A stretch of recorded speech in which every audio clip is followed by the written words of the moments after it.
Good evening, Twitch. Thank you for tuning in to the Spindown. I'm your host, Matt. And I'm Tiny, and the voice of God up there is Andre. We have an interesting topic for tonight. It'll be the state of standard. But before we get into that, let's talk about some news. So this weekend we had some tournaments in standard, which will have deck lists for you. Yep, to start out, we had the Standard Mocks, which is the monthly premier online MTGO standard event. Is the list up, Andre? Yep. So obviously, as you can see, we have 5 copies of Marvel, 1 copy of Jund. Can you pull up the Jund list? Because I want to see if that's the Jund energy deck, or The Jund aggro. yeah. Sweet. Now that we won't get the echo. All right. So yeah, it's the Jund aggro deck. I guess it's a mixture of Jund aggro / Jund energy, but it just beats down really hard. And then 2 is it control decks. So that made up the Mox top 8. Moving on, we have GP Montreal. while we wait for Andre to catch up. All right. So Grand Prix Montreal. So we have, what is that, 3 Marvelous Energies. We have 2 Mardu vehicles, an Is It Control, and Mono Black Zombies. Yeah. I do have to say, halfway through this, I don't like the Marvelous Energy as a deck name. I think it should just be like Rug Marvel or something like that, but that's just MTG top 8 having weird naming conventions.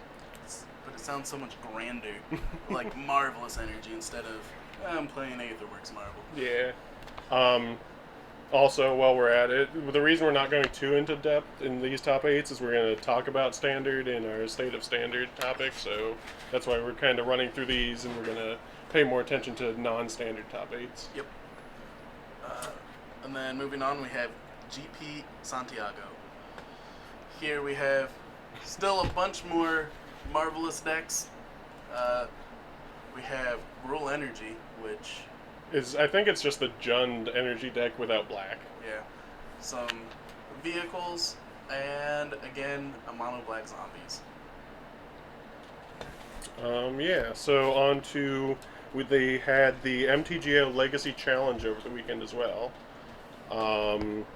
The big thing about the Legacy Challenge was the top 16 had 15 different decks in it, which I think is amazing. I think before Miracles, or not Miracles, but before Top was banned, Legacy was definitely, it wasn't a stale format, but it was definitely a little more solved than it is now, so the top 8s and top 16s definitely weren't as awesome as they are now. Yeah, because what you have, you had good old Miracle decks, then maybe some Grixis Delver and some Death and Taxes, and no Drowsy splashed in there somewhere. Yeah, but now we have 15 different decks in the top 16. Unfortunately, due to Wizards having weird, their website not being great for displaying the top 16, we only have deck lists. We don't actually have the types of decks, but we have the ones I want to look at. We had in 7th place 4-Color Cascade, which I also nicknamed Jund Blue, because that's what it looks like while we wait for him to scroll. Luckily, they're actually in order. Yeah. In 7th place. 7th place. There we go. So we got... So we have Jace the Mind Sculptor. Can't play a mid-rangey blue deck without that card. Not at all. And then you have what you would like. At first, I thought this was just Jund plus Leovold. Well, I was thinking it was like Shardless Bug because you have your Oh. Baleful Strix, you have your Deathrite Shamans, you have your Shardless Agents. But then I noticed you also have your Bloodbraid Elves, which are great. Leovold's easy addition to any bug-based deck. Definitely. Thoughtseize is just good. Brainstorm's Dazes. Dazes are kind of awkward in the Shardless Agent deck. I just noticed that now. That's a weird one. Yeah. I do like the Punishing Fires. Yeah, Punishing Fire is really good. Without Miracles being around, I think Punishing Jund, or just Punishing Fire in general, is going to have a lot more playability.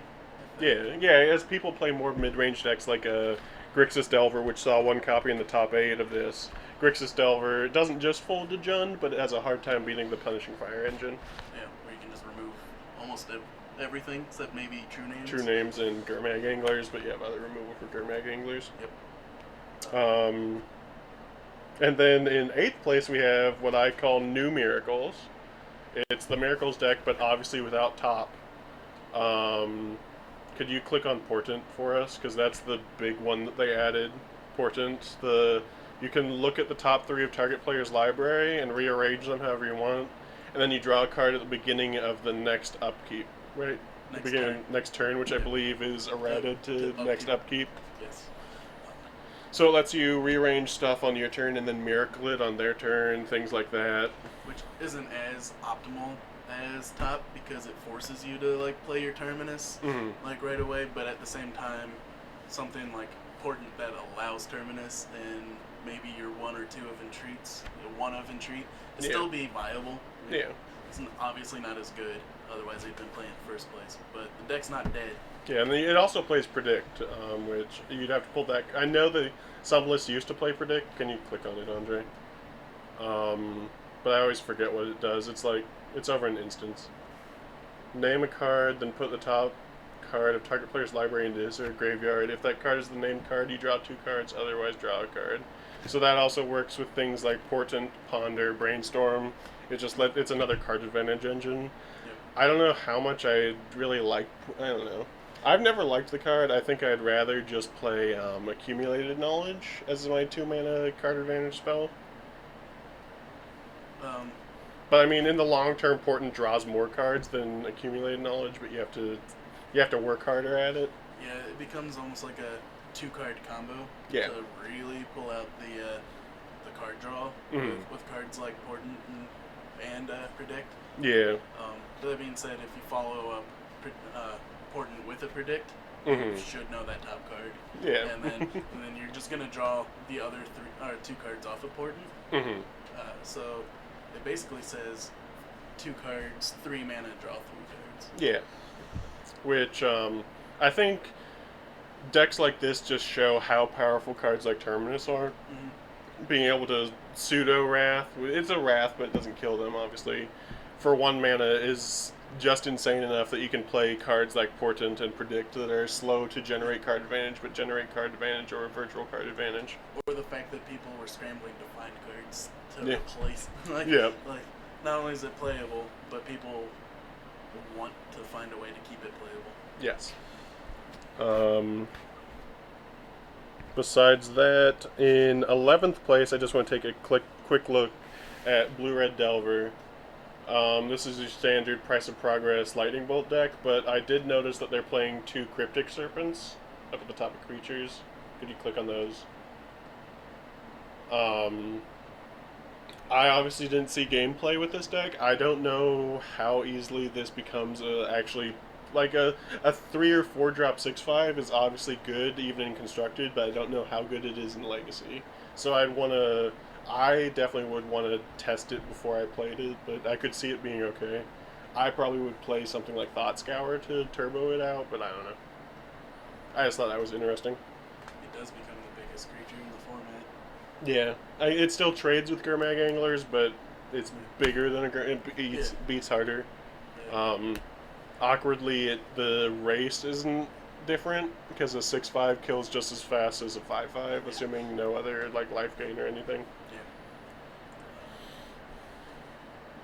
Yeah. I just like seeing that there was a return to greatness for elves. Yeah, elves took first place. Yeah, without a counterbalance play. I don't even think it's counterbalance; it's the wraths. I think just having a deck that played a lot of kill all your creatures effects is what kept elves down, and now that it's a bunch of mid-range and some combo decks, I think... Outspeed them. Yep. Yeah. So hey, I think... Legacy is very healthy. I think Legacy actually... Modern used to be my format of choice for being the most open. I think Legacy has moved back into being the most open format at the moment. Yeah. So moving on. Going to talk a little bit about the new F&M promos. So yeah, they actually have good F&M promos this time. Yeah. So starting in July, we're gonna see Reverse Engineer. Medium level promo. Yeah, I don't think we're gonna see a whole lot of play with this one. However, it is WotC is like reaching out to. I think they're trying a little harder to evaluate which cards. See, it's interesting because like, are they trying harder or are they just getting lucky? Because I like the other cards that they've had as F&M promos in the last like year or so. I could definitely see if they just came up with different decks in their future league. They just thought those cards would be the playable ones, and it just turned out that they weren't. And if they just got lucky with these cards, or if they actually are just changing their algorithm for how promos are printed. Yeah. But moving on, and then following Reverse Engineer, we have Renegade Rallier. This one's sweet because it's actually seeing some modern play. Yep, doesn't see any standard play, but sees a lot of modern play. It sees playing like 2 or 3 different decks in modern.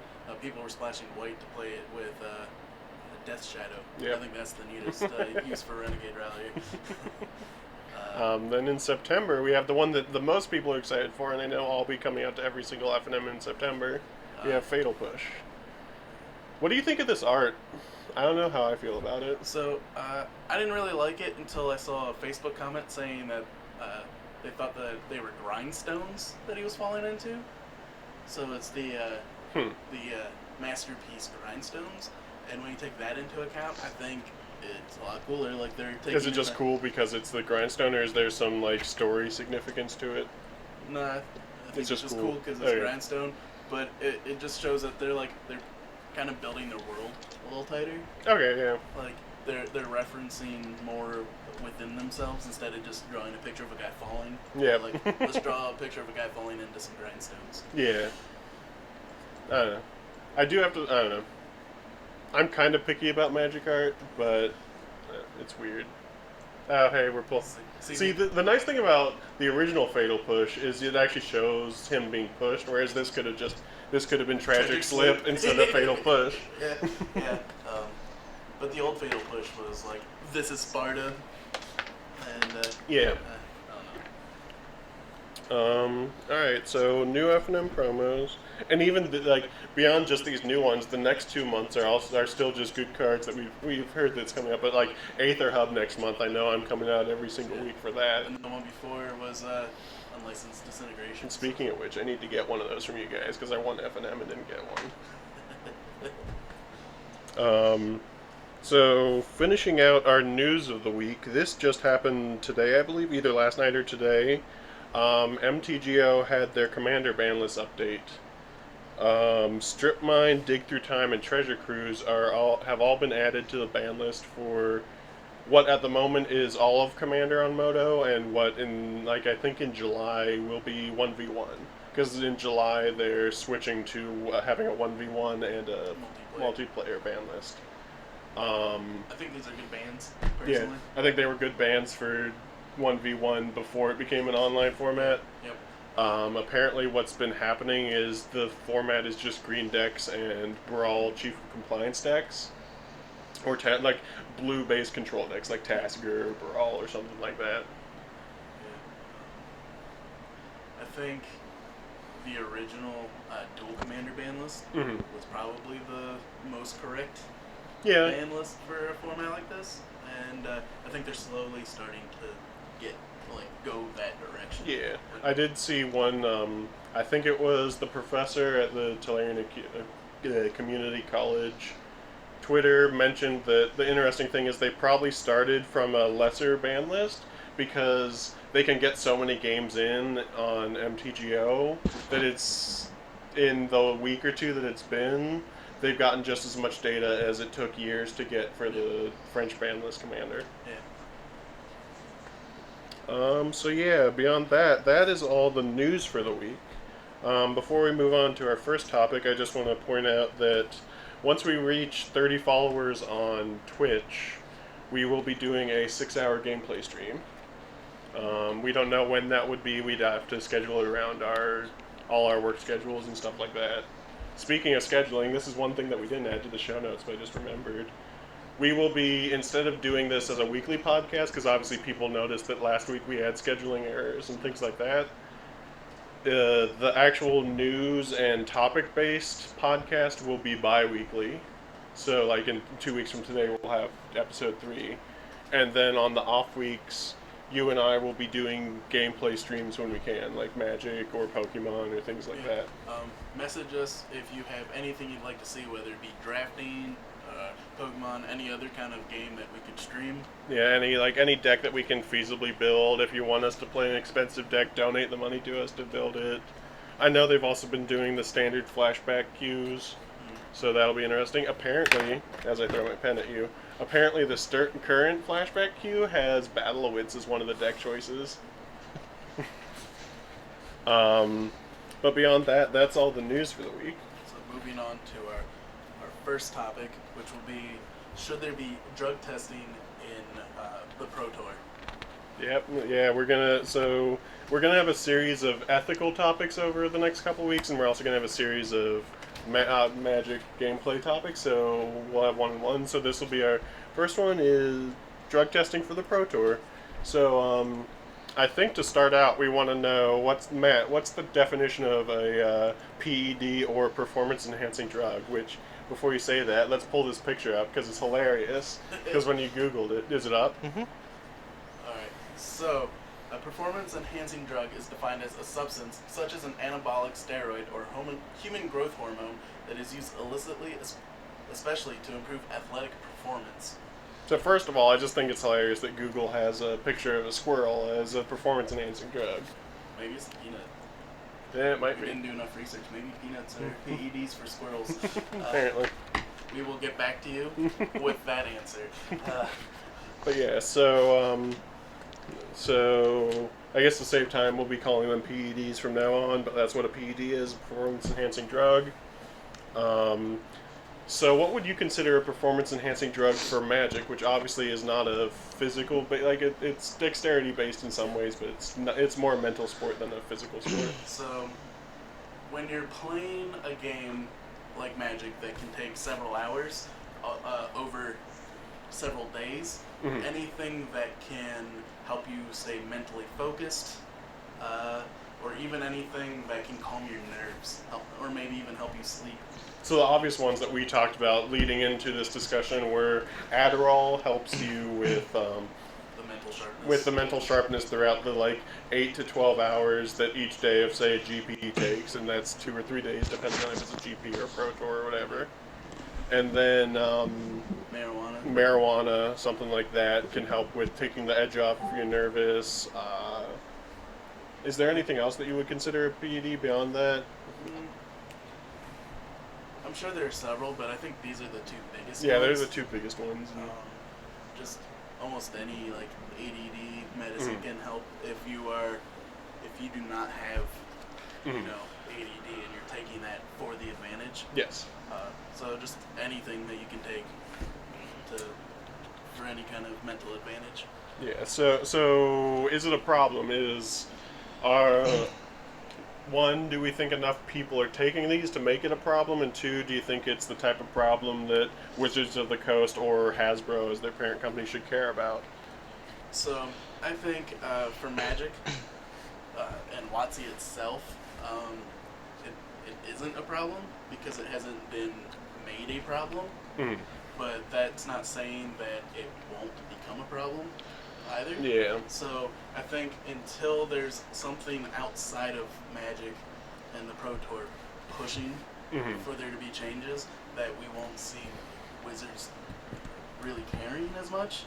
See, I agree with you kind of, but I disagree with you. So I think you just combined Magic and WotC, which is Wizards of the Coast, as one entity for is there a problem. But what I think is Magic as Magic the Gathering, the game, not an entity. It's the game and preserving the sanctity of the game. And then there's Wizards of the Coast and Hasbro, which is a company who is running a tournament series for the game. Yeah. So I personally think that if there's any chance that anyone is using an illegal substance, which both marijuana is legal in some jurisdictions and Adderall is legal when you have a prescription, but we're not talking about prescription based I have ADD, I'm taking Adderall. We're talking about people who are taking it to gain a unfair advantage. So I think preserving the sanctity of Magic you should like everyone should care about whether or not there's a PED problem. But I think, like you were saying, from WotC's standpoint, it would draw more attention to there being a problem for them to do anything about it. which would create the problem. Like, I don't know if it would create the problem as more as bring it to light, because I don't know. I think the number of people would be like, oh, I never thought of that, but now that they're saying that they're going to crack down on it, I'm going to think about doing it. I don't think that would be a significant number. I think I disagree with the fact that WotC shouldn't be worried about it. I think WotC as a developer for a competitive game should most certainly be worried about whether the integrity of their game is being challenged, and if there's cheating by use of any kind of drug or performance enhancing substance, that WotC should care.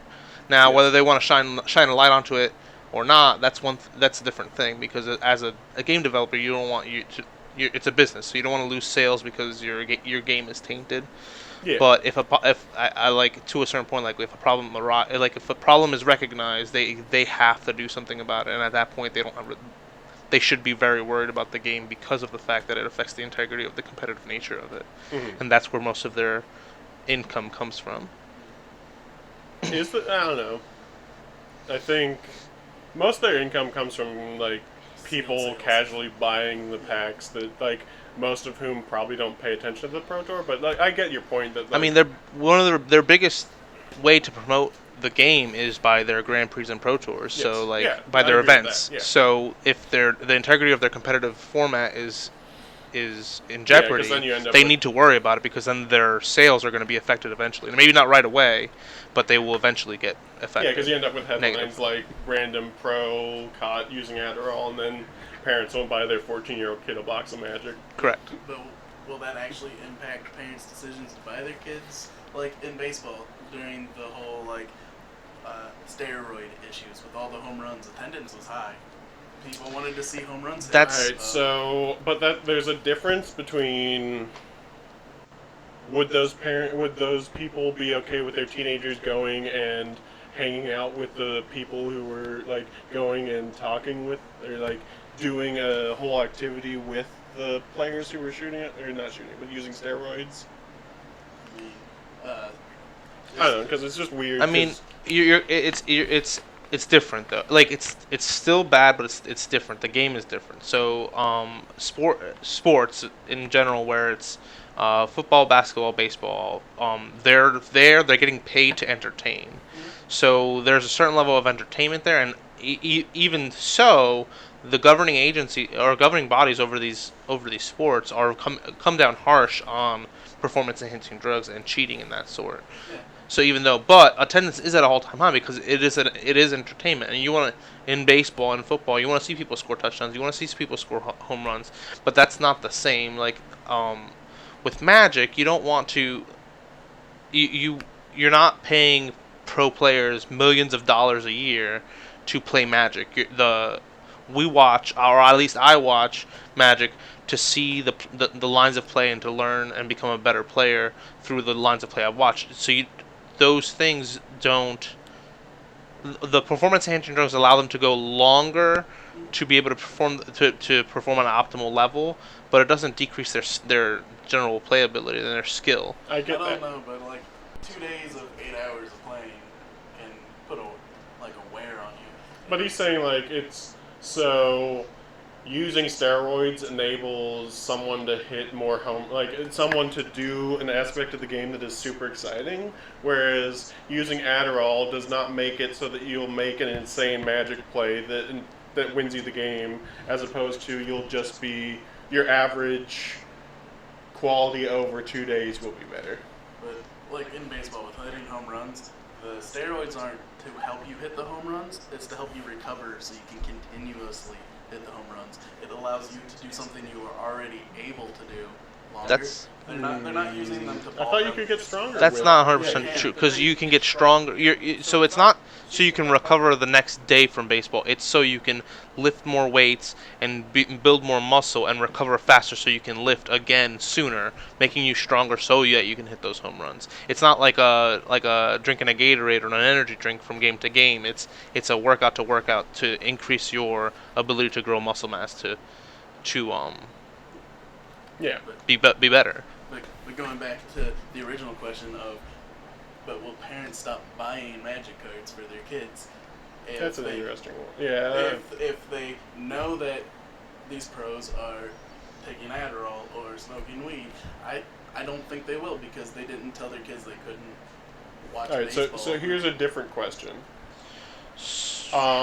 Instead of just looking at pack sales, instead of looking like at parents who go to Target and buy their kids packs of cards or deck precons there, if pretend you have a child and you care, pretend you care about your child is what I was gonna say, but you would obviously care about your child.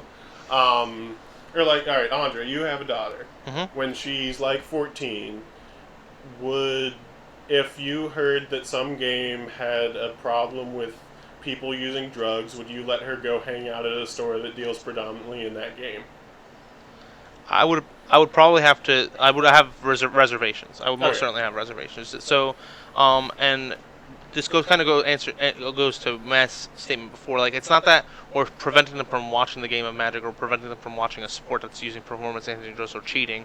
It's that we then become more vigilant about how that game is affecting our children, which will in turn, if this game is negatively affecting my child, I'm going to prevent or try to prevent her from playing the game in the first place, or continuing to play the game so that she's not affected in a negative way. So that's the thing, is that if because it's cheating, so it's like, do you want your kid to grow up to be a cheater? Do you want to grow up to be a cheater? So like those are negative things that you wouldn't want for yourself or for another person. So that's going to affect the decision making to buy packs for your kid, or for a person to buy packs if they have a moral compass or not. Or even like going back to the baseball analogy that you were using, you can also compare it to the players who aren't using or weren't using steroids. They obviously lost, like they diminished in value because other people were using steroids. So look at the Magic player who's trying to become a pro or a grinder or something like that, not being able to win tournaments as easily because they're dipping at the end of a 12-hour day, whereas everyone else is, not everyone obviously, but the people using Adderall are still writing it out. So then you end up with people not coming back to tournaments because, I mean, it's obviously not directly because they're like, oh, everyone's using Adderall, I'm never coming back to this tournament, but it's part of that taking away the chances of random new player playing in a GP for the first time. Mm-hmm. And it just discourages new players from coming into the game because it's like, well, that game's full of cheaters. I'm never going to get anywhere. Why would I start playing that game? So it's because like any business, like you need to have that. The recurring business is great, but you need to have that new business or new customer to come in. And if those new customers stop coming because they know that the integrity of the game has diminished, then you kind of just lost all of that. Yeah. So. So after all that, so is it a problem? Maybe is kind of the resounding answer I got from everyone here. Exactly. So the thing is that we have to the problem has to be identified. Like, there is rumor and speculation that there is a problem, but have we ever been able to prove, or has Wizards ever been able to prove that the game, that the competitive Magic has a drug problem or an Adderall problem or whatever the Well, problem obviously, is? without like actual drug testing, I think it's hard to prove that there's any Exactly. sort of problem. Exactly. Moving on. We should move on to our next question. Should they test for it? Should they test for it? I think that's also a mixture of, if they do, who should they test? Because I think I know Andre and I and Hoffman had this discussion where we talked about, my opinion is they should test for it, but at a Pro Tour level. They should test for it in the tournaments that are not open to the general public. Yeah. Correct. I think it'd be like a big deterrent to people if you're like, I want to go to like a GP or something, like, oh, you have to take a urine sample with Well, you. yeah, or look here. at, like, people aren't gonna do it. Especially so, like, it's like we're talking about, you and I were talking about, even in jurisdictions where marijuana is legal, we'd say that it would still count as a performance-enhancing drug on the weekend of the tournament. So look at like how many people would not go to Grand Prix Denver if all of a sudden they're like, oh wait, I smoke weed because it's legal, but now I have to worry about that. Mm-hmm. What's your opinion on that? Do you think So- it should be for just the closed tournaments? So I agree. I think that drug testing in general has such a negative stigma that it would deter people from coming to normal people, non-professional players, coming to events. However, I think as a bar of entry to become a professional player, like that you're going to be drug tested, so you're expected to perform at a certain way and at a certain level because you're a professional player. I mean, because the thing is as a professional player, you're not just a pro. You're not just making money. You're not getting appearance fee. You're not just getting appearance fees and making all this, making money from Wizards. You're also an ambassador to the game. You are the spokesperson. However many pro players there are, you are the spokesperson to for Magic. Mhm. So the, that in and of itself says you are held to a higher standard than any of us three. Like Yeah. that's just the way it is. So yes, they should be tested, and I think it should be exclusive to the Pro Tour or just the Pro Tour, not necessarily the Pro Players Club. Yeah. Narrowing it down, what's your opinion on, like, should it just be like randomized testing at Pro Tours, or should it just be just like the players who have like silver and above status, like in the Pro Club? Should it just be narrowed to them? So refresh my memory on to how when you make cash money at the Pro Tour. I think gold has appearance fees. I think silver gets you an invite, and gold has appearance fees. Okay, so then I would say or random testing for gold level pro and up, and then probably I would do some kind of randomization at whatever point you make cash in the tournament. Okay, so it's pretty much anyone that's receiving money from Wizards has Correct. the chance to. Be drug tested. I personally think you should either open it up to anybody who is on the Pro Tour Mhm. or none of them at all.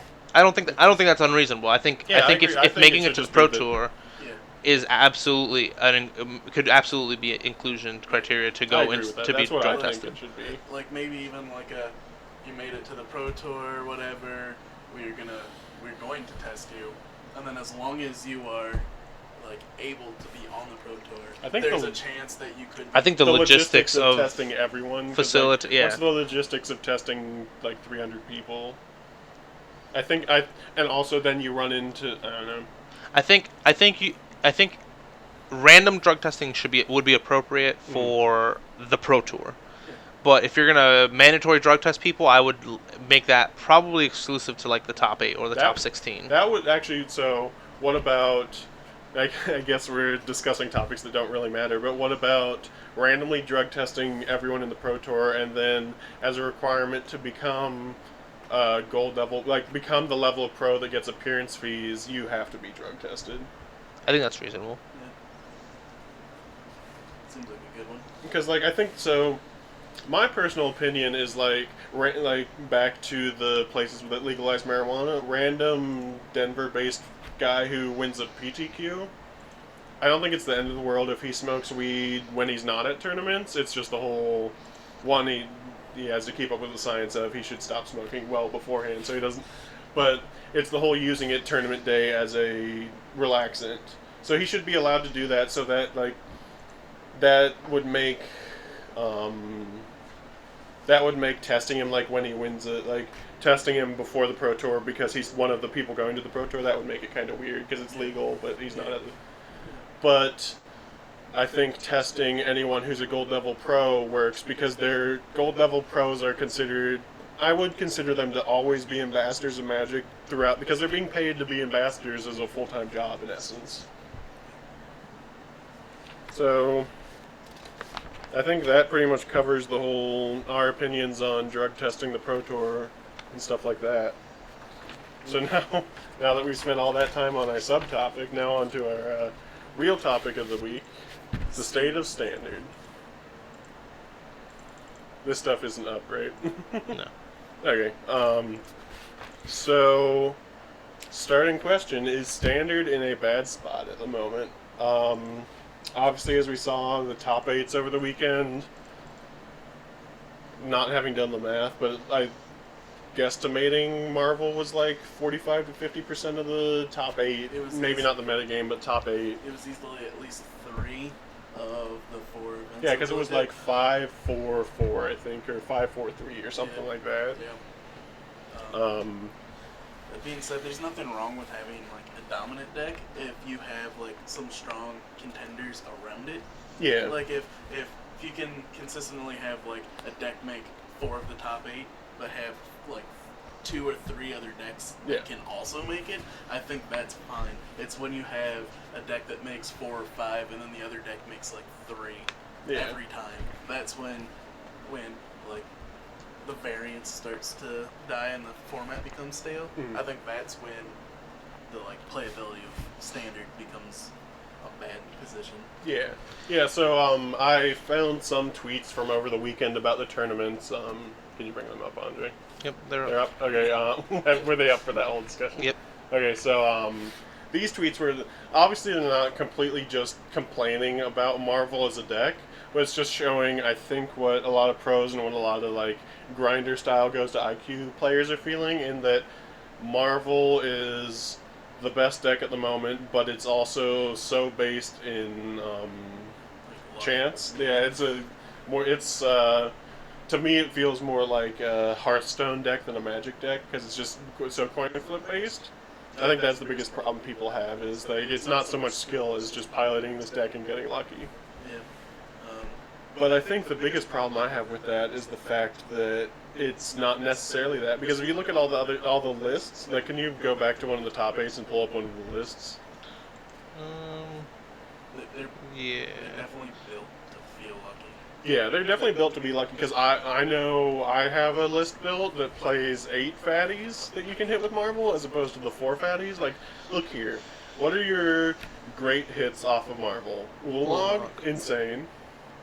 Then what? And then some people play Chandra, right? Yeah, but So- like, And if they hit So I don't think it's as much of a problem because of the fact that there's so many variations to the Marvel deck. Like there's three big ones. There's the Control-y build where you have Glimmer of Genius and Torrential Gearhulk, and some play Negate in the main, and then you have the straight combo build that you play 4 Ulamog and the 4 Rogue Refiner, 4 Whirling Virtuosos, and you just use that to gain an advantage and just crush your opponent. And then you have the mid-rangey build that has the Chandras, and that allows and like and the matchups against the field varies in those variations of the Marvel deck. Like the Chandra build is extremely good against zombies, which won the Pro Tour. So I think that's one of the reasons why it was when they tested, and that was one of the decks in the top 8 was because Chandra's minus ability is so good against zombies. yeah. So I think the deck is so versatile that's why what attracts people to it, that you can make a variation to the build and still pretty much keep the same core deck together, which as a player personally I would rather play a deck like that, because then I only have to buy a few cards here and there instead of trying to completely build a new deck or brew a new deck, because I mean we're all on budget, or the majority of us are on a budget that are playing Magic. Yeah, I mean, like, look at the list that I gave you. It's a ramp Marvel deck, and so like I think that's one thing to point to say to people that yes, it's the same deck, but it's different. It's like 3 or 4 different decks. They all use the same engine of Ulamog and Marvel, but they are different decks. I just personally would like to see at least like another like fatty, something like an Elder Deep Fiend. Yeah, or why can I never remember? What's the green Eldrazi that naturalizes things? Worldbreaker. Yeah. Or Worldbreaker. Just something that comes out and it's just oppressive right away. Like, of course, you can't beat Ulamog. Ulamog is a game ender, but so can a couple of other things. Maybe not to the same level, but nothing hurts worse than going I guess, spin my Aetherworks Marvel and play like a Woodweaver's Puzzle Knot, or That feels fine because at or- least you can reload. But or like a sensor. spin it and play the sensor. But on the topic of Ulamog and Marvel, can we bring up the other tweets that we have for Marvel? Sure. I know. Oh man, what's his name? The guy that writes for MTG Goldfish. Saffron Olive. Saffron Olive, him. I think he was the one that did a survey on Twitch. Can you pull it up on our side also so I can? But it was pretty much, would you be cool with the other one? Oh, the survey. Yeah. Gotcha. Saffron Olive did a survey with, would you be cool with Marvel if? Here it is. Would Aetherworks Marvel be fun if Ulamog the Ceaseless Hunger wasn't in the format? Assume the rest of the cards in the format are the same. And yes, I think, like, what other cards would be absurdly broken with Marvel? Like, obviously you can play things fast, but nothing else is like a huge 2-for-1, and also doesn't hit lands. I think that's the biggest thing is Ulamog hits lands and is indestructible. I mean, I think it would still be fun because there's other alternatives that are as swingy as Ulamog, if not more, or are as swingy as Ulamog. Because I think what makes Ulamog unique is that he's indestructible. Yeah. So you kill the two of their best things, or two of the things that are like overwhelming you, and then now you have an indestructible threat on the board. Yeah. But you also have cards like Worldbreaker and Elder Deep Fiend, and that are giving you advantage. Like you're tapping down four permanents that don't untap, and you're destroying their best permanent essentially when it hits the board with Worldbreaker. So you're having your next turn with a 6 or 7 power creature that is gonna make a difference or going to put you ahead. So it's still relatively balanced because it can be killed. Is the big thing is. Ulamog would be fine if it didn't have indestructible. And let's not forget that it's a clock, even with jump blockers. Yes, that too. Yeah, like, if you're playing like a zombies aggro deck, and you just have a bunch of zombies, and you can just keep blocking Ulamog, it doesn't matter because you're going to die in like 2-3 swings. Yeah, but you have to think is that, with Pro Tour Aether Revolt, like Mardu Vehicles was the big bad was the boogeyman. Yes. And now this Pro Tour, now Aetherworks Marvel was the boogeyman. I mean, Aetherworks Marvel was always there, but it wasn't oppressive to the point where people feel it is now. And I don't even think it's that oppressive. I think it can be beat. You just have to. See, that's the thing is we're also a week out from the Pro Tour. This week is notoriously the worst week for standard ingenuity because everyone's just copying what did well in the Pro Tour. And in 2 weeks, we'll have actual decks that can beat these decks and then decks that beat those decks, and we'll have a real metagame. So I think the real discussion as to whether or not standard is dead and whether or not there should be bannings will be in 2 to 3 weeks. Yeah. But going back to, is standard in a bad spot? I think it's kind of in a bad spot as far as with the bannings going on. We're allowing the community to dictate bans.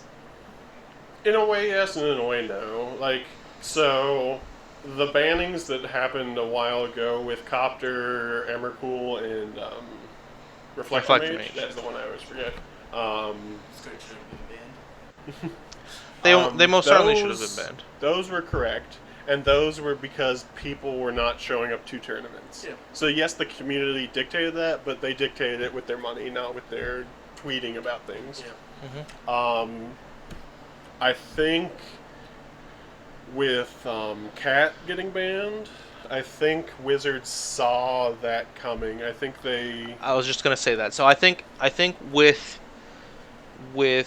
the original standard bannings, like I'm talking about the Emrakul, Reflector Mage, and Copter. Those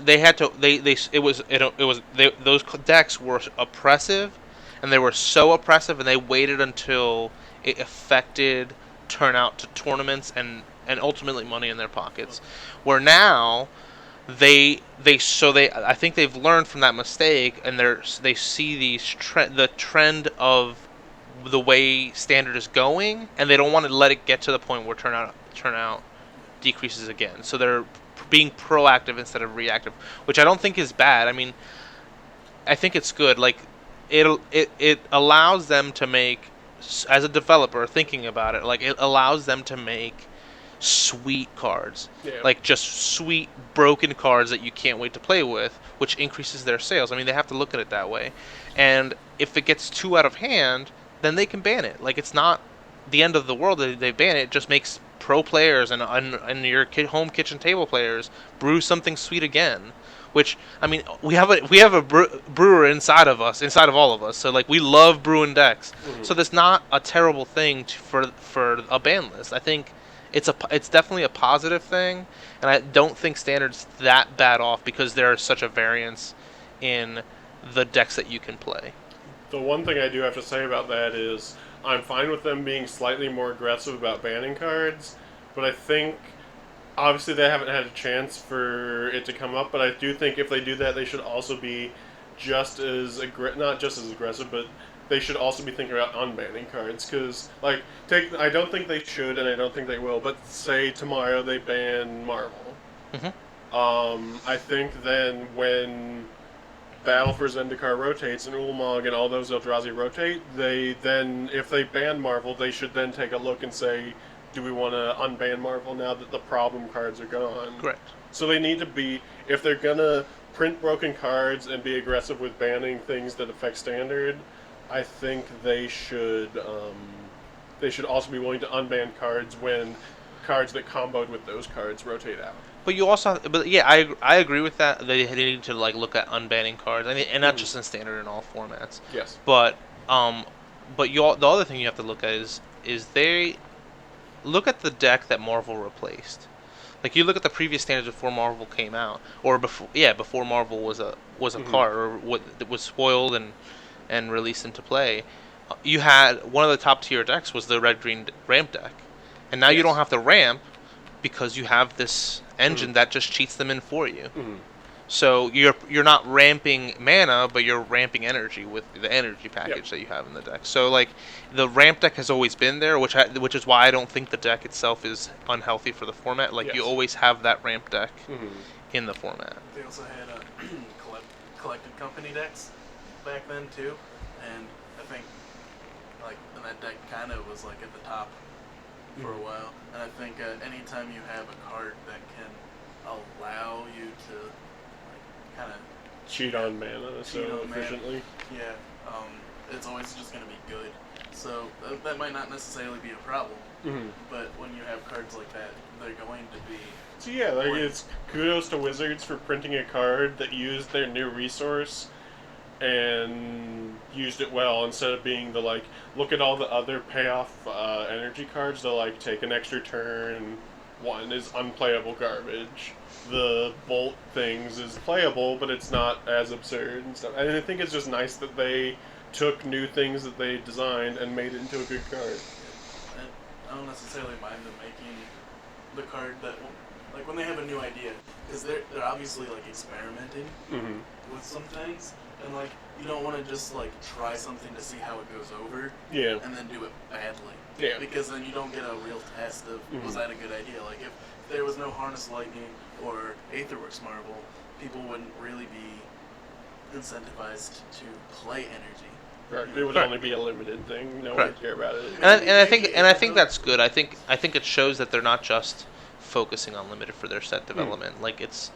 It's great that one of their new mechanics they put into the set as it has taken off so well, because generally the mechanics that they develop only affect limited, the special mechanics. So it's nice to see that. At least from my perspective, it's nice to see that it's affecting standard. Yep. Yeah. Also, one thing that I think is a good turn of events for standard and even for modern Legacy is the creation of, there's a new metagame testing wing of R&D. I know we don't have a link here, but I put a link in the show notes for you. And can you also pull that up? I can try to, because I want to read it. But apparently they're creating a new wing of R&D whose job is to try and actually put a ton of effort into into figuring out metagames and stuff like that. Yeah, like it's the creation of a new group with R&D called Play Design. The purpose of Play Design is to be a group solely dedicated to the health of tournament environments to make sure that playing Magic in structured settings is as enjoyable as possible. This will, of course, impact the quality of these formats even for players outside of the tournaments. So, and then blah, blah, blah, we hired a bunch of people and they're hiring more people. So, pretty much, it sounds like it says they will formally introduce the team and explain its philosophy in June. But it sounds like it's a team who's actually going to play test formats and put more effort than because originally they were just testing the limited playability, which you kind of miss important interactions. Yeah. So I think that's what's so great about it is this is not just they're still developing for limited and not taking away from that, but they are also putting into the constructed format. So and it's nice that they're adding not just play testers, they're adding Pro Tour players or former Pro Tour players that now work for WotC that people give them jobs were to break cards. Exactly, they know what it's like to break cards, and they know what the job of a professional player is. They used to try and do this and they probably still do with the Future League, which tested standard 2 or 3 years out. But the problem was that was a group of people who had their regular jobs at Wizards. And on their downtime, they would design standard decks and play against each other. Now it's an actual team whose job is to do that, so they'll spend 8 to 12 hours a day working on it. I think that's great. I think it's a definite step in the right direction. I think that'll be a plus for the formats. That'll be a plus for F&M promos for sure, and it'll probably also be a plus for Eternal formats because they'll look at how fast pros break standard. They'll be able to test Modern and Legacy also while they're at it. But just playing devil's advocate, it could be kind of a bad thing for fun standards because they could break the format, depending on how Wizards wants to deal with them breaking the format. We might get cards nixed in development before they even get released for us to have these broken interactions. So I also enjoy standards where it's just flat power level, where everyone's you can play any archetype and you're just playing the game of Magic without broken interactions. I agree. I think it's definitely the positives definitely outweigh the negatives, and nixing the truly broken cards, I think I truly think it's a positive. Think about it. So, what would happen if this group would have existed in for Siege Rhino, we'll say. No, before or after that, in originals, but no, for Battle of Zendikar and Oath of the Gatewatch, when they were printing all these Eldrazi's, and they would have been able to test Modern and never let that happen again. So it would have led to it would lead to fewer bannings, and maybe more, and it would lead to fewer bannings, which would allow the door to open to maybe unban specific cards or make a healthier format in general. Battle for Zendikar is probably a weird one because it would have been weird because we would have gotten a bunch of dumbed down colorless creatures that wouldn't have been as awesome. I don't know. I think Battle wouldn't have had the feel that it did if it most certainly wouldn't have. So I agree. I think a better argument is something like Siege Rhino, where they would have caught that as being a metagame breaking card, and it would have been which they did catch it as a metagame breaking card, but their solution was to add the colorless to its cost, whereas it probably should have been a 6-drop or something like that. Or it would be a 2/3 or something. Or remove one part of the text, not give it trample, or only have it deal 3, not gain 3 as well, something like that. But I think it is a net positive. And I do think Standard currently, well, you might find it boring. I don't think it is, especially at the F&M level. Obviously, at the Pro Tour level, it's solved. But look at our F&M. Our F&M has a bunch of different decks that do just as well as any other deck week to week, and everyone seems to have fun. The Save Points F&Ms are still riding the same wave that they've been riding for the last couple of months. So, and that was even through the Saheeli combo. and not a lot of Sahili combos show up at save point. Yeah. But yeah, I think standard is standard. It is what it is. I don't think anything needs to be banned at the moment. And yeah. I think even if you think personally that standard is in a bad position, Mm-hmm. you can at least admit that it's on an upswing. And like the future for standard is bright.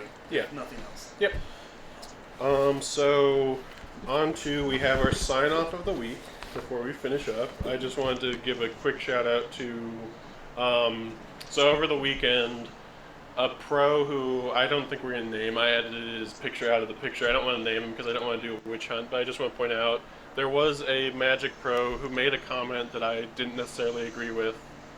Can you pull it up so I It's can? up. Well, can you pull it up Yeah. over here so I can quote it? Give us a second. Alright, so his tweet was, "Nothing more intimidating than being paired versus someone with a game day champion playmat." Which, on its own, does like it. I don't know. It's just a funny little joke. Is what he probably thought. I could see us making that joke to ourselves, and obviously we shouldn't do that if we're going to sit here. And I know that I've been trying to be a nicer person recently and stuff like that. But like we can look at some of the responses that other pros responded to him about.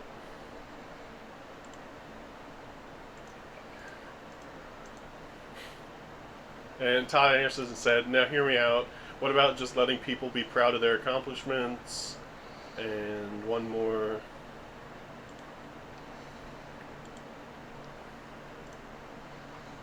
Tulare Community College said, "Nothing discourages players from attending GPs and other competitive events than the idea of a miserable experience by toxic attitudes."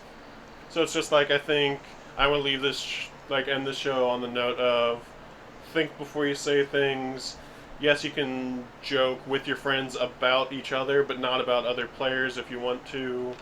But just think before you act, think before you say things. Try and make Magic a better community.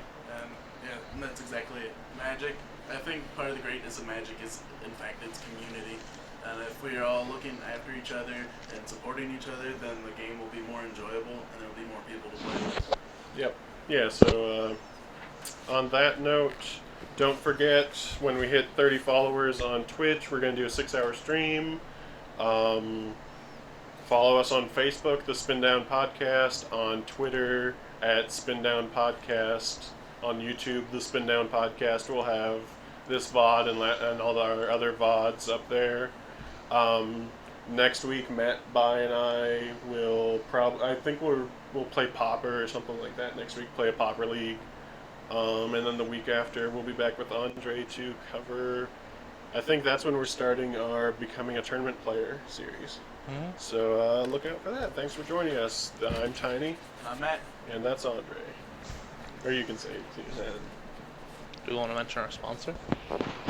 Oh yeah, and we're brought to you by Save Point Games. Don't forget to visit their webpage, mysavepoint.com. Alright, mysavepoint.com. Thanks for them for letting us use their space. Have a good night.